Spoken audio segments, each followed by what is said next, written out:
Let me introduce myself, Mathieu Rohon. So I'm working on Sylva as a work group leader. You will see Sylva is divided into multiple working group, and the one I'm focusing on is about the development of the stack itself. So I'm 100% dedicated on that task after a lot of project in the cloud area, focusing on networkings and how to adapt open source cloud computing technologies to the telco ecosystem. Yeah, thank you, Matteo. So I'm Lucian Suciu, involved also in Sylva, mostly on the as a user of the Sylva, especially for some use cases dedicated to ORAN. So nice to meet you guys. Some of you may know me from ORAN, from other European projects beforehand. So yeah, nice to meet you and welcome. Okay, let's start. I think, Camille, there has been already a presentation of Sylva. Here we are to discuss the details of it, how anyone can use Sylva as it is today. So I can go quickly on Sylva by itself, remind you that we have 5 pillars in mind when talking about Sylva. Just to tell you what Sylva is about, we'd like to focus on providing some Kubernetes stacks dedicated to telco usages, meaning that we need to provide some technologies inside that stack that are focused on network performances. We know that as telco, we need to handle networking aspects of our cloud layer, and we need performances for some of our applications. So part of what we do in Sylva is addressing this performance issue, networking performance issue, I mean. At Sylva, we also are very interested in being able to manage applications the distributed way, meaning that we'd like to provide a technology that can manage multiple distributed Kubernetes clusters. This is really what we are talking about when we discuss distribution. And for that kind of distribution, we are focusing more on distributed bare metal clusters. Security is a concern for every telco. As a telco industry, we have a lot of security concerns, be it about having something reliable and secure in-house to go in production, but also it's about having something that is compliant with our regulation. At Sylva, we rely only on open source component. This is important for the collaboration we'd like to have between telco operators, telco vendors within Sylva. So everything we rely on is open source. We will enter the details of what we deliver into Sylva, what we rely on, but it's the strong pillar to rely only on open source components.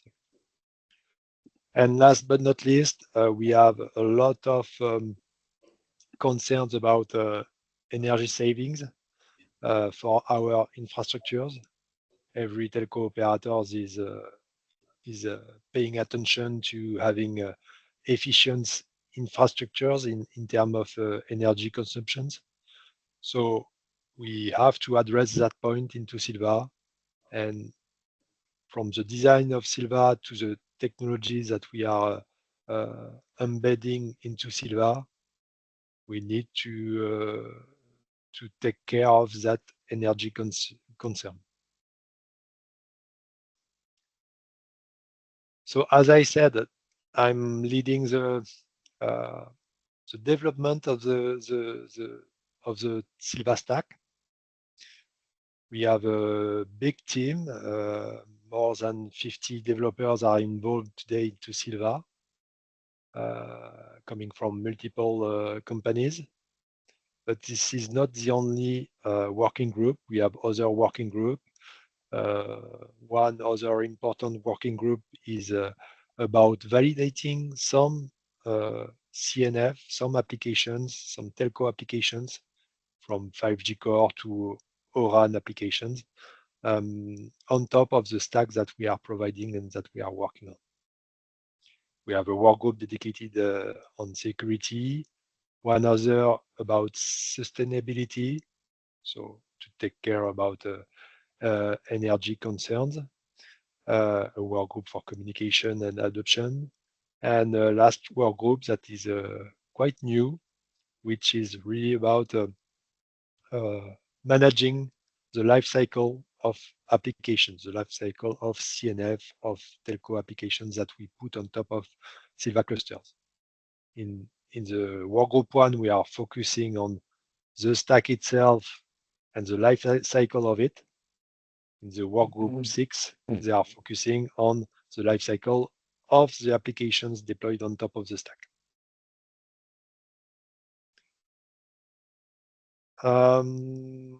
Okay, let's enter a little bit into the details of what we ship into Sylva. We have a lot of components into Sylva today, depending on what kind of cluster you need. You will activate some components. Some of them are used in every kind of clusters, and some are really important and mandatory in the stack. You can see that part of what we are doing is really about the life cycle of each clusters. So for that, we are relying firstly on Flux and Cluster API. Cluster API is the building blocks of what we are doing, and it comes with some Cluster API providers that allows us to deploy multiple flavors, multiple kind of clusters. So Cluster API, here you can see that today we are supporting multiple infrastructure providers compatible with Cluster API. So some providers are about bare metal deployments. Others are about virtualized deployments on OpenStack or VMware infrastructures. One also important topic in Sylva is our capacity to manage cluster life cycles the GitOps way. And for that, we've been adopting Flux as a central piece to manage the reconciliations of cluster definitions with the concrete cluster deployments. We have also multiple flavors of Kubernetes clusters supported today by Sylva. Today we support RK2 clusters. We support also standard vanilla Kubernetes clusters with kubeadm. And we are working with Red Hat to also support OKD clusters, which is an open source version of OpenShift clusters. So there are active contributions from Red Hat about that. And I see that we have people coming from Red Hat that are contributing to Sylva today. Concerning security, it's an important topic, as I said. So we rely on the standard components such as Vault, Arbor for the registry, Keycloak for user management, and we deliver a stack that comes with hardening based on CIS benchmarking. We ship also a monitoring stack based on standard product, Grafana, Prometheus, plus Dashboard, plus Thanos for the federations of data. Observability with with Fluentd, Kibana and Elasticsearch are not today in the stack, but there are components that we can potentially think about for managing the logs. Today we are mainly using Loki for that. And for the storage part, we are relying on Ceph for OpenStack clusters. When it comes to VMware, we are using the VMware CSI drivers. And when it's about bare metal deployments, we rely on Longhorn for managing the storage part of the cluster. And one strong concern of Sylva, as I said, is to be able to manage the networking appropriately. It's an important topic for telco applications. So we ship in Sylva the capability to use Multus plus MetalLB plus Nginx for ingress, but being able to support Multus plus SIOV is something that is really useful for telco applications. And the standard CNI plugin is Calico. One additional piece that we support in Sylva that is also very interesting for I would say CNF that are not container based, but that are based on virtual machines, is that in Sylva you can also deploy KubeVirt to host VNF as we've been using in OpenStack or VMware.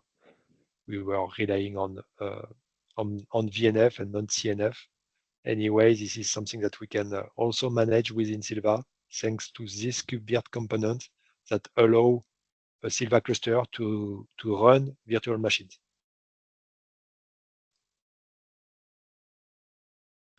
Okay, so one of the building blocks that we use in Sylva is the concept of units. Today, if you use Sylva, you will have to deploy what we call a Sylva unit Helm chart that is going to deploy the components depending on the kind of cluster you need. Of course, it will deploy some mandatory components such as cluster API and Flux. As I said, there are mandatory pieces of Sylva today, but you will use some different components, whether you want to deploy a bare metal cluster or an OpenStack cluster, for instance. You won't use the same components, and the Sylva unit Helm chart is here to select the good components for the cluster you need.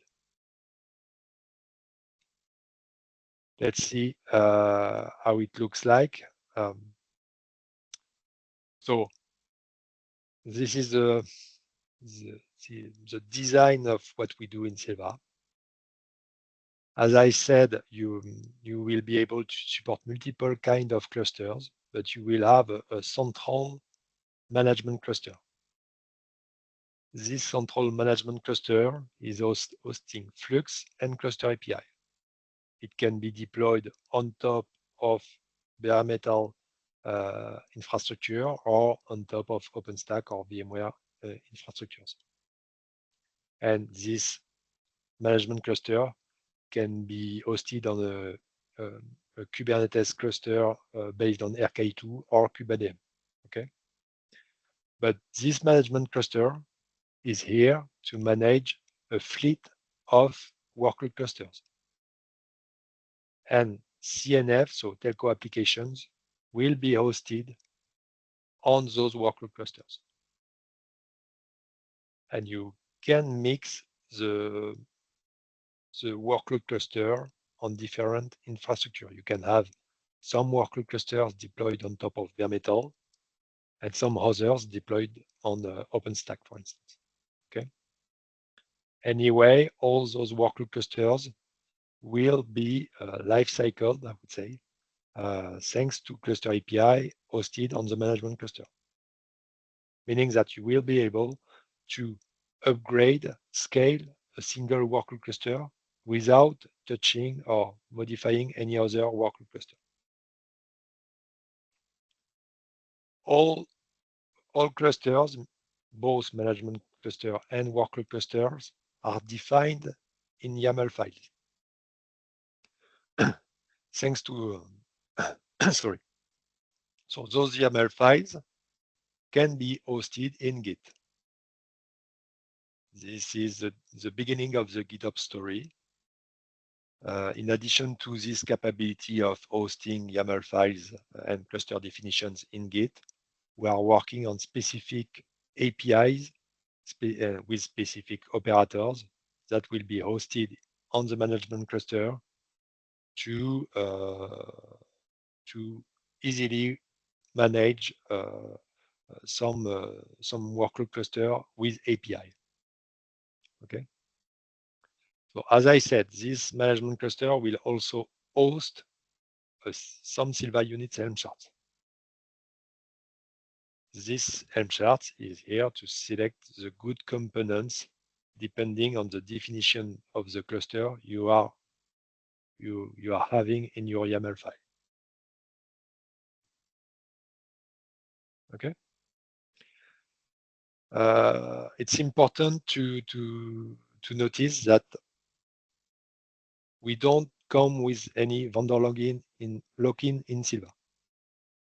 As I said, you will be able to deploy different flavor of cluster in Sylva. You can today deploy RK2 clusters coming from SUSE and Rancher. You can deploy vanilla clusters, and tomorrow, hopefully, you will be able to deploy OKD coming from Red Hat OKD clusters, and maybe others in the future. And each of those clusters can select the good components they need for going in production. Same for infrastructure providers. We don't have any lock-in, and you can select multiple infrastructure providers depending on your need. We know that some workload needs to be hosted directly on bare metal. They are not so compatible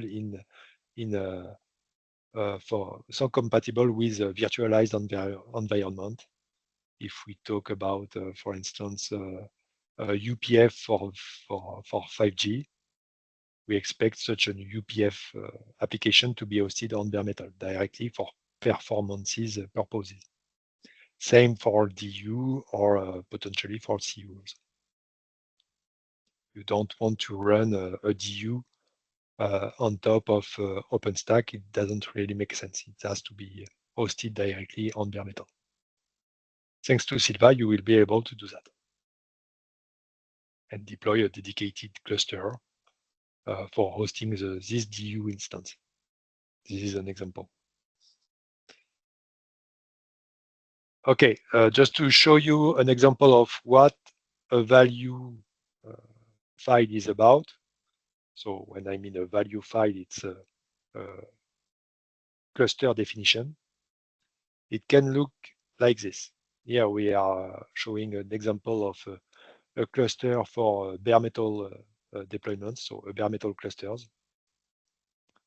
And you can see that you will be able first to deploy, to select some virtual IPs, a definition of the cluster itself with a kind of cluster API provider you will use. Here we are using CAPM3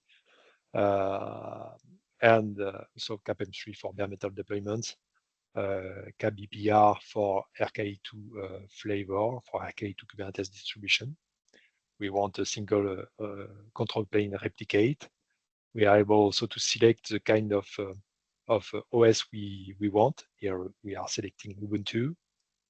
And we have also a list of other components that are needed from IPs to additional units.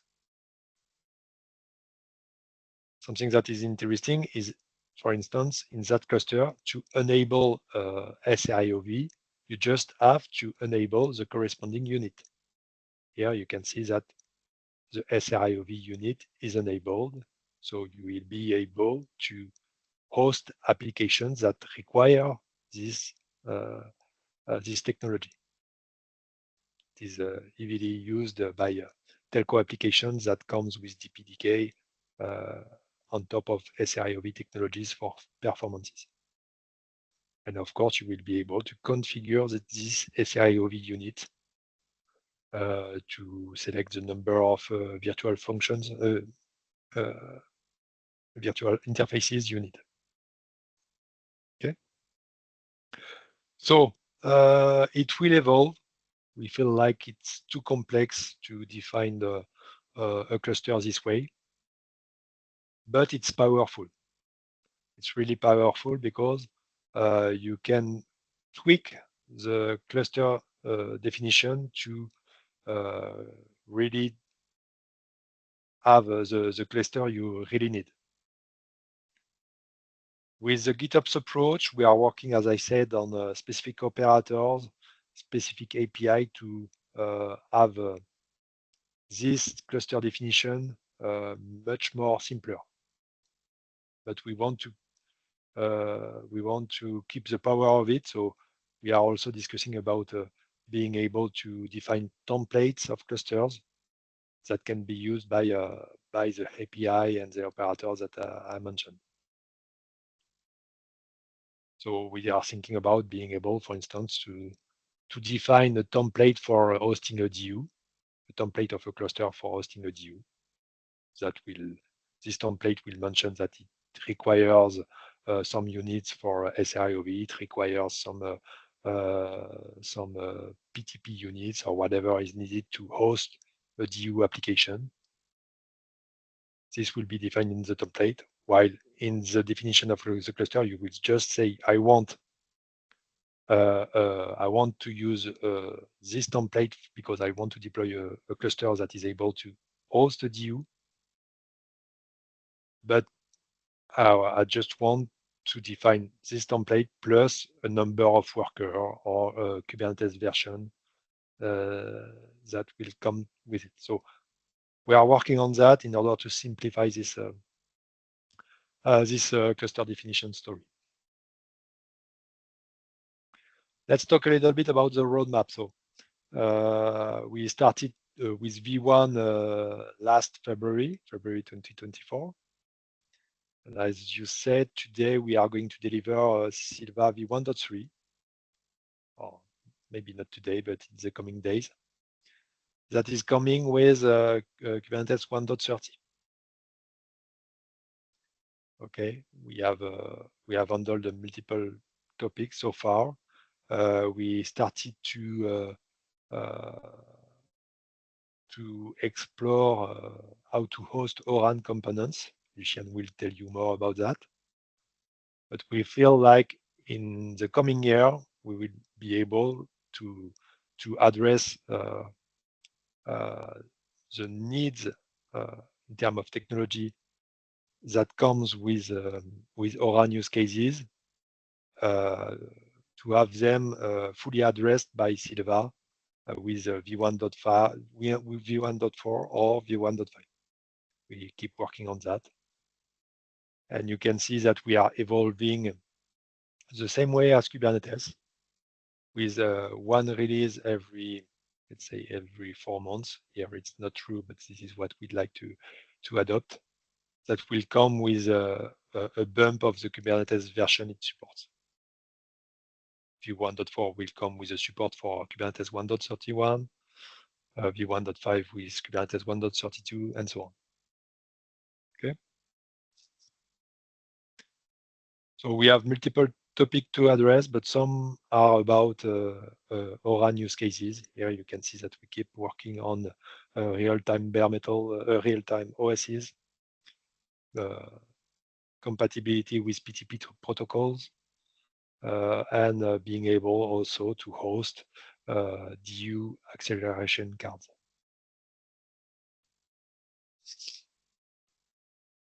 Okay.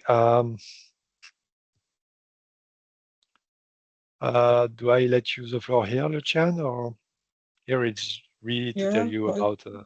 That's okay, Matteo, as you wish. Thank you. Thank you. Yeah, so couple of use cases, just because the audience today is more focusing on these kind of stories and use cases, the core networks and run. So we have put here a possible kind of deployment story for the clusters. So of course we have a central site with probably the management cluster from Sylva. Also some CNFs there, especially the CU for the ORANs in this kind of centralized deployment scenarios, the 5G cores, some IT and tools from the IT kind of domain. And more on the edge, then we have to have another clusters more dedicated to this kind of uh, edge use cases, especially the ODUs and OCUs in some deployments use cases there. And also, for example, if you have a UPF dealing with very constrained kind of timing and so on scenarios. So this slide is just to give you a picture that Sylva can adapt to these use cases, especially for the 5G and Open Run kind of use cases. Thank you. Next slide, please. So, yeah, this one. So, as some of you are involved already in ORAN Alliance, we prepare also a kind of a discussion, a slide, how Sylva can support the efforts there. So, especially in our Group 6, cloudification and orchestration in ORAN Alliance, there has been some discussion of supporting the OCloud for ORAN. So, as you may know, the ORAN O2 interface comes with two sub interfaces. I meant to speak like that. So one is the O2 DMS. So it applies to the CNFs deployments and lifecycle management there. And the other one is kind of supposed to help us with the deployment of the infrastructure itself. So the cloud, the OCloud itself. So I've seen already questions on the chat. So let's go first with O2 DMS. So Sylva, basically because we are Kubernetes compatible, we full support this natively. So no question about it. So O2 DMS is there and is kind of supporting, especially the Kubernetes profiling in ORAN. And for the O2 IMS, then definitely there are ongoing discussion in ORAN how to manage the deployment of the cluster and infrastructure itself. So okay, so this is ongoing work in ORAN Alliance. Especially more recently, there have been discussion about how to have a cluster template, as Matthew said before, to provide us with some easy to deploy and to deal with the clusters. So this is ongoing work. So I don't have a definitely answer if O2 is conflicting with copy. I don't think so, especially that in ORAN Alliance in World Group 6, we are staying like a specification body. So maybe some profiling O2 IMS, especially for the copy, will be needed, or try to with the cluster template and so on. But I'm pretty confident that we are not kind of going against the Toran Alliance there, and hopefully we can even progress faster with the O2 EMS in Sylva. Okay, and of course there is also discussions in Oran Alliance how to deal with this very kind of specific resource and especially related to the AL. So again, this is ongoing work for the time being. The integration with the AL layer, especially with the hardware abstraction management layer, is kind of hidden inside the OCloud. So we keep an eye on this, and definitely Sylva will be kind of more than open to support this approach as well. Uh, how to have a more specific resources embedded into the cluster, especially the run accelerator and so on. Yeah. Next slide, please, Matthew. So this is just to show you that we are having also some concrete effort in Sylva to have demos using especially the run CNFs and of course the 5G core CNFs on top of Sylva. More recently, there was a Plugfest in Oran using OAI. You probably are aware of this. So it's just a picture to show that they succeeded to, our colleagues from Orange succeeded to have a functional OAI CN and OAI run on top of Sylva. Of course, not everything is perfect yet. Some manual steps are still needed and so on, and tuning and so on. And the second one, next slide, please, Matteo, was last year. And with another company there, CRS Radio from UK. Maybe some of you know this company. And again, we were able to run the run DU and CU on top of Sylva. Concrete kind of demo with real mobiles, terminals, and radio in the lab over the air. Okay. That's it on this slide, just to give you a feeling of the demos. Okay, and then now I'm jumping to the last item on the agenda, which was about the Nephio relation with Sylva. So choices of the technology there in Nephio, it's a little bit different than in Sylva, of course.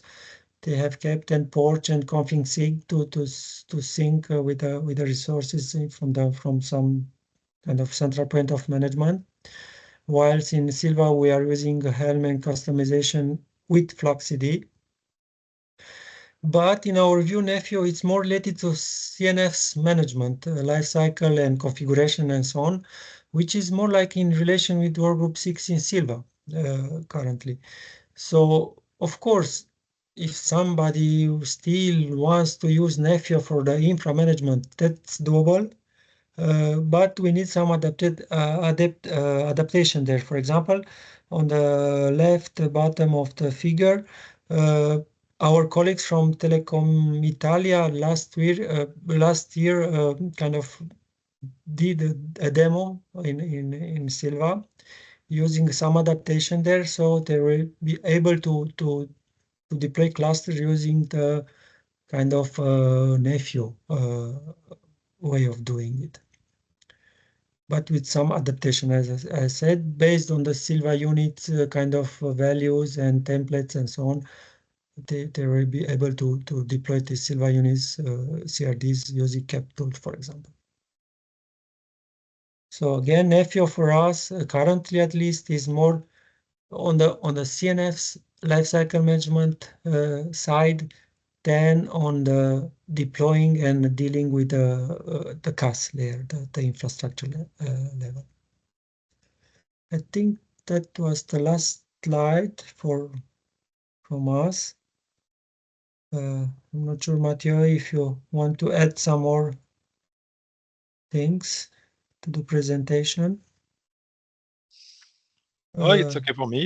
Just want to keep on phasing that Oran is one of the UKs we are really interested in, and we really want to address. Thanks to Lucian, we are trying to adapt the stack to the needs of for hosting Oran applications. Yeah, so Sylva is a kind of open to everyone. We have some people on the Slack, by emails, whatever, really ready to help you if you intend to try it and to use it in your projects and so on. Yeah, so don't hesitate to ping us on the Slack, by emails, and yeah.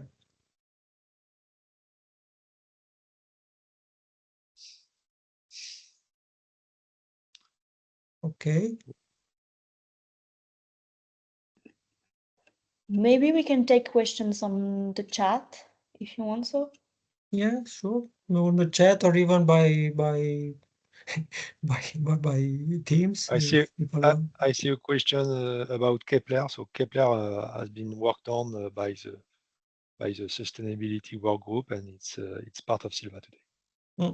Yeah, sorry, we didn't put it in that kind of framework picture run. So, but definitely is there. Yes.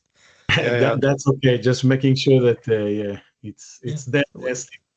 That's all. Thank you, folks. Yeah. Okay.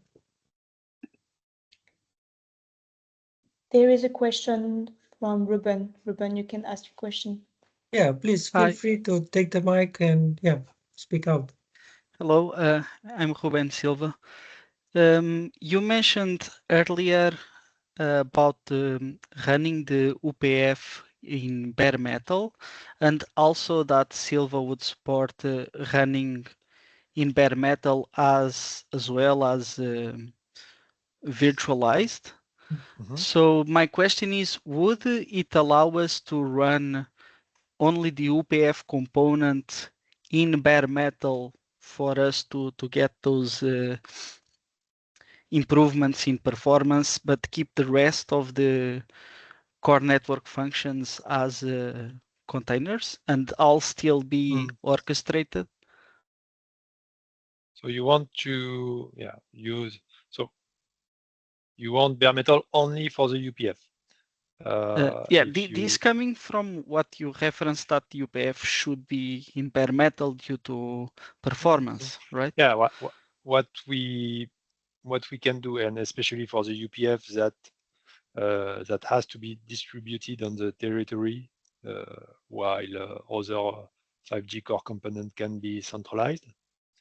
So you will probably end up with a management cluster that is going to host a workload cluster on, let's say, OpenStack for hosting 5G core centralized component, while you will also, this management cluster will also manage multiple bare metal clusters deployed on the territory that are here to host UPF.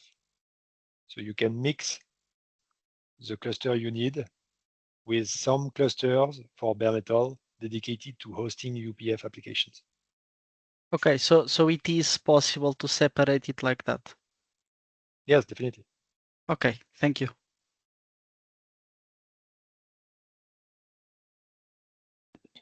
There's a question in the chat from, okay, maybe we can take Manoj questions and then look at the chat after. Yeah, hi. Am I audible? Yes. Yes.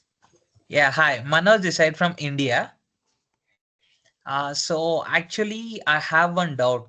So the last week, what we have tried, we have cloned that OpenAirInterface code, and we are trying to enable the split, E2AP split. So while we are running, and the E2 messages and F1 messages got exchanged, but we couldn't able to see that ngap message exchange. There was no message has been sent from that CUCP to the core network. So we have used core network and everything from OAI only. So is there like anything to add, or are we missing anything? We have gone through that OAI readme files only. So I can take this one, Manoj. So I'm afraid that today we are more focusing on the infrastructure to support the running of the OAI code.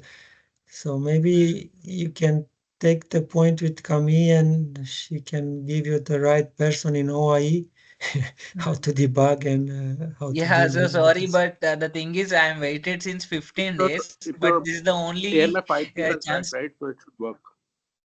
Sorry, hello. if your AMF IP is correct, right? In CU. Yeah, so MFIP it is should right work. Yeah. only. We gave that right ping and everything. So IPs are fine. So I have one question, Deepak here. So one of the pillars is network performance, right? So it is related to 5G network performance or the system performance related to Kubernetes cluster? Wow.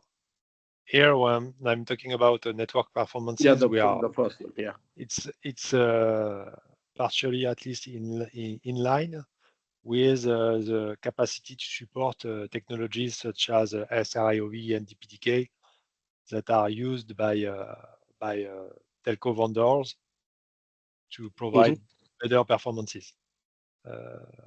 And if we talk about DU, for instance, for ORAN, we can think about being able to support specific networking card for achieving good performances.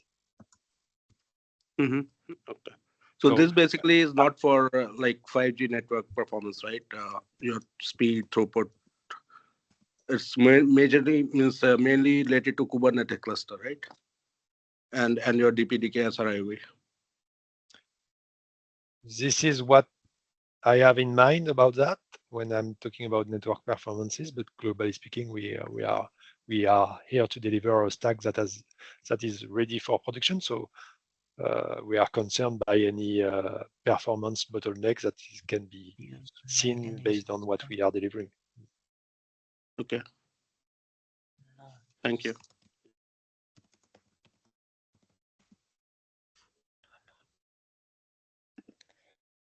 Okay, so we can maybe take this question on the chat from Deepak Sharma.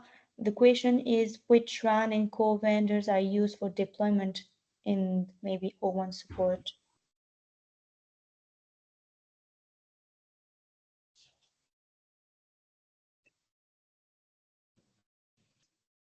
Lucian, can you take it? For the vendors? For the demos, I can speak for the demos. As I said, the first one is just OAI. And the demos from last year, it was on the CRS, which is a small company from UK.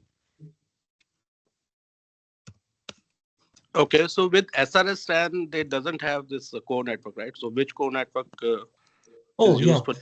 Yes, it was a 5G free core, yes, something like that. Open 5G. Yeah. 5G. Yes. Okay. Yes. Thank you. No kind of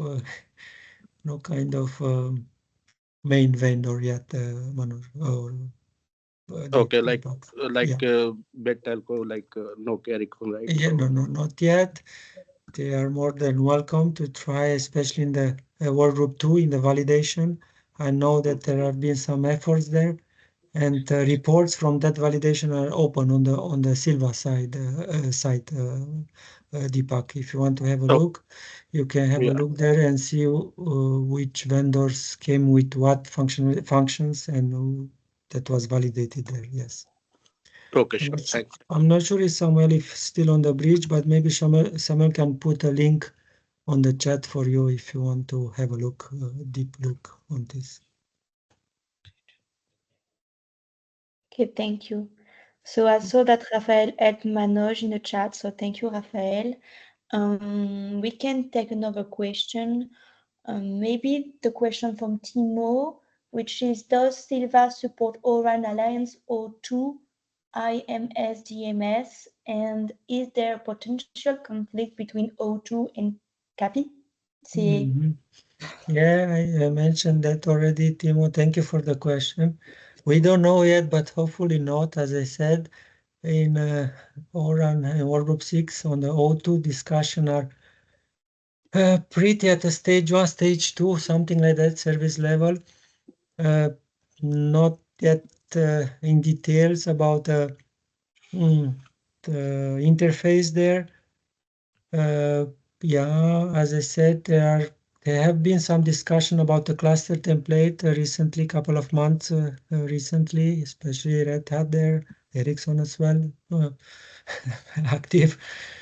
And hopefully, yeah, there will be kind of convergence there, and yeah, to deploy clusters there. So actually, in Sylva, CAP is one of the main technology there in the Kubernetes ecosystem used for this kind of cluster deployment. And yeah, that explains why Sylva picked the copy way of doing things. Yeah, there, yeah. Please feel free to interact if you're agreeing or not agreeing.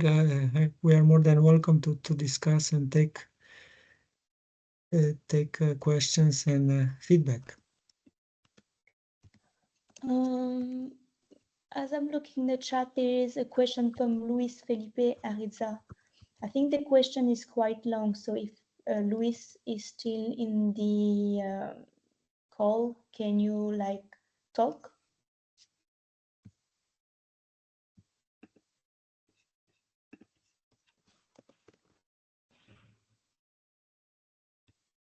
Yeah, okay.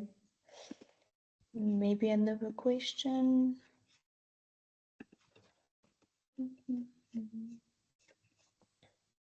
There is a question from Adrian Pino, and the question is, what are the thoughts on eBPF from Sylva perspective? Is something in the roadmap? Not really, but it would be very interesting.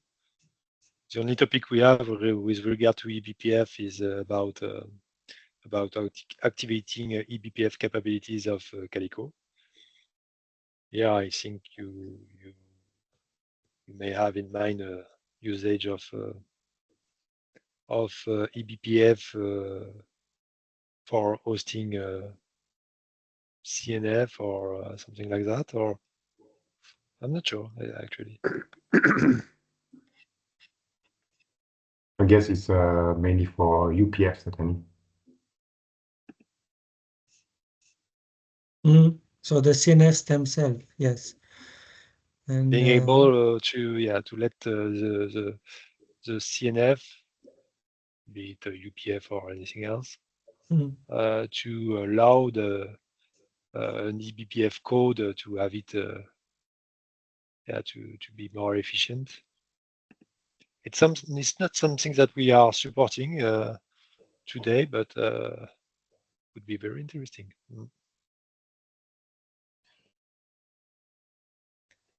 Okay, thank you. So we have another question from Vladimir, which is, which orchestrator for CNF lifecycle MGMT is used by Sylva?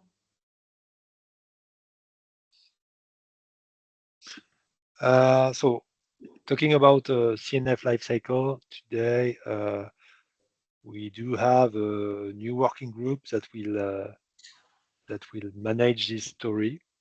It's not something that that we do in Sylva today, but it will evolve for sure. And we'd like it to be aligned with the GitOps story of what we do in Sylva for managing the infrastructure. So we expect this lifecycle to be compatible with the Flux that we are using, for instance, for managing the infrastructure layer.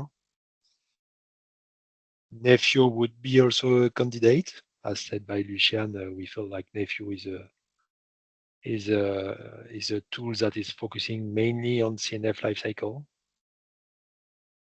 And this work group dedicated to CNF lifecycle is only starting, but still it's very interesting because it is gathering some feedbacks from multiple telco operators. If you join, you will see that in-house at Orange, we already have some tools to propose that are open source. And there are a lot of discussions with Swisscom, for instance, with DT2, about the way they are managing their CNF in production that is not so different from what we expect to do at Orange. So we may find the common denominator to push into Sylva to bootstrap this CNF lifecycle story.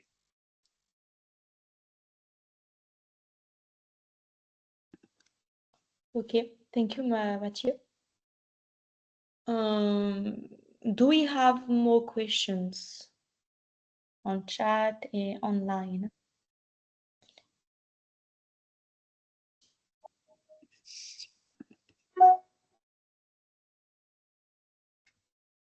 Okay. So I think we are at the end of the Q&A. So I thanks everyone for coming and joining the webinar. And I thanks our speakers for today's webinar. And I hope to see you in the next OAI webinar. Thank you, everyone. Thank you all. Thank you. Thank you. Bye bye. Thank you. Thank Thank you. you. Thank you, Bye-bye. folks. Bye bye. Yes, Bye. Thank you so much. Bye bye.